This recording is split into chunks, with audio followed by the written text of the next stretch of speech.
Hello to day 7 on the CDT. For those of you keeping track at home, I'm sure two things jumped up. First, you probably asked, where is day 6? And I'll get to that in a moment.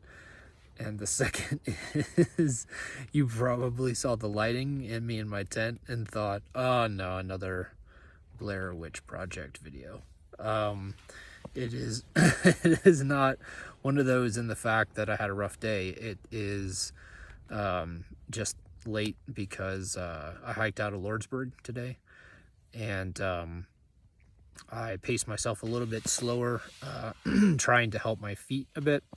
We can get into that in a minute or two, but I also, water sources are more scarce, so I decided to take like a 2-hour break at the only water source today, and I ended up cooking dinner there and making sure that I drank about 1.5 liters of water before I got out. And the next water source is, I think, 12 or 13 miles, and then the next one is even further. I think from the water source I stopped at today, I think it's like 22 miles. So loaded up on water, hiked a few more miles, and then decided to camp. Actually next to a beautiful tree. I got a photo of it. I'll see if I can get it on the thumbnail or set up a photo album.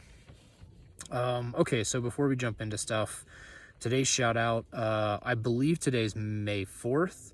And so for all of you Star Wars fans out there, the shout out is for you. So May the 4th be with you. And so I hope all of you Moof milkers and Nerfers had a wonderful May 4th. So the invisible day 6. I actually stayed in Lordsburg for an unexpected 0 day. I think in the previous video I had mentioned a Nero having just a low mileage day. But I got into Lordsburg on day 5, unexpectedly, stayed in a hotel because my feet were not in a good shape, specifically my left for blisters and my right for a potential sesamoid issue. I think it's sesamoid, I don't know, whatever. So when I tried to sleep that night, I was good. I was like, yay, I get to sleep in a bed, I'll get a good night's sleep. And both of my feet were twitching all night, and my left knee was twitching. It was muscles firing, which tells me that from previous experience on the Colorado Trail and the Pacific Crest Trail, it just tells me that they're overworked. And that was obvious because of pack weight and just not being able to train and everything else. But the fact that they were firing all night didn't allow me to sleep. And I'm sure some folks will say, hey, you should have used ibuprofen, or you should have used this, or whatever it is. I found that when my muscles are twitching like that, just randomly, that meds don't do anything for me. So they may do, they may help other folks, but they generally don't for me. So I didn't sleep well, and I made the decision to go ahead and stay a second day and let everything rest. And I was able to kind of look at the blisters and everything else, and see what I could do about those. So that was good, because the second night in town, I did not have the muscle twitching, so I think the rest day actually helped. So that's where day 6 went, which puts me a little bit behind schedule, but that's to be expected on the CDT, or actually for any through hike. So day 7, today was a good day. I hiked, I got out late just because I had to go to the post office. I went through everything that was in my pack, and I stripped it down, meaning like the gear that I wasn't using or didn't expect to use, and basically shipped it all home. So I also greatly reduced the amount of food that I was carrying. I don't need it right now. Later in the trip, my appetite will increase, but right now it's again, that was, I think I mentioned earlier, it was just one of those things in your mind where you don't think about, oh, that's right, when I hiked that trail, I actually didn't get hungry until, a month, 5 weeks in, or 4 weeks in, or whatever it was. So just an oversight, and I corrected it. So the pack weight today was much, much better. The blisters on my left feet, for the most part, are kind of remaining status quo. A couple of them raised up just because they had started before I got to Lordsburg, and then they raised up during today's hiking, so I expected that. But the others seem to be kind of calming down, which is great. Also, the blister on the bottom of my left foot seems to be calming down most of the way, and the one on the right foot is actually calmed down totally. There is pain in my right foot, and I cannot tell if it actually is a sesamoid or if it is a movement issue, like range of motion. I rolled my ankle on the very first day coming out of the border, and it was a pretty bad roll, and I'd forgotten about it until I was in the hotel doing stretches, and I was like, oh, why don't I have a range of motion? Why is that painful? And then I remembered I rolled that ankle, and I subsequently rolled it, I think, on day 4 or 5. So essentially what I think may be happening is a combination of a few things.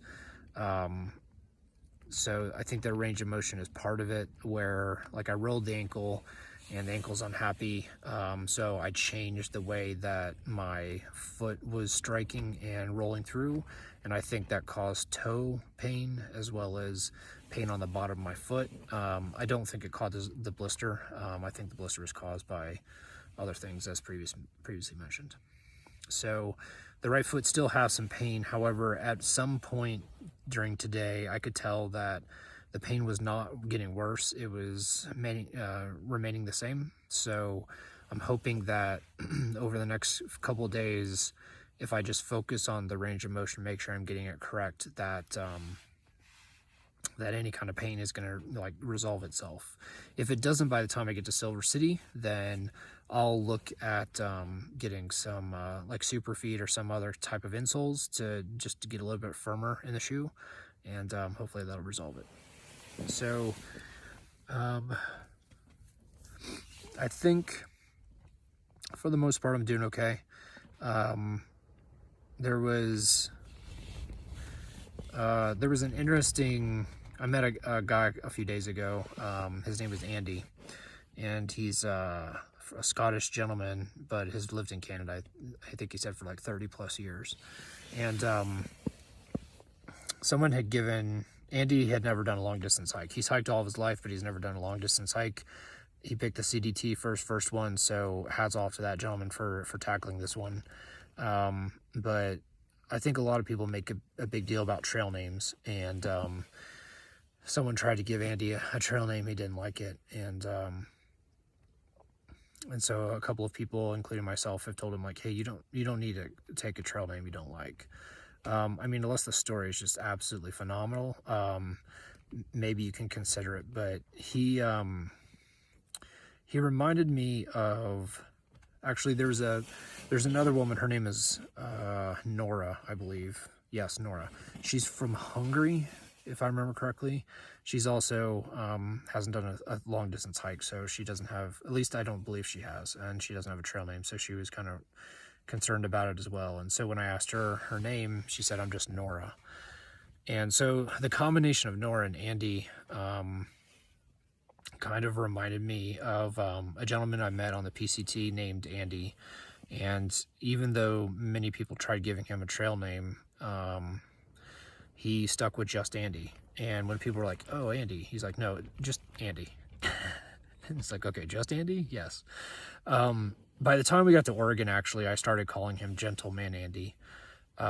He's one of the nicest people I've met, regardless of hiking or in society. Like, he's just good people. And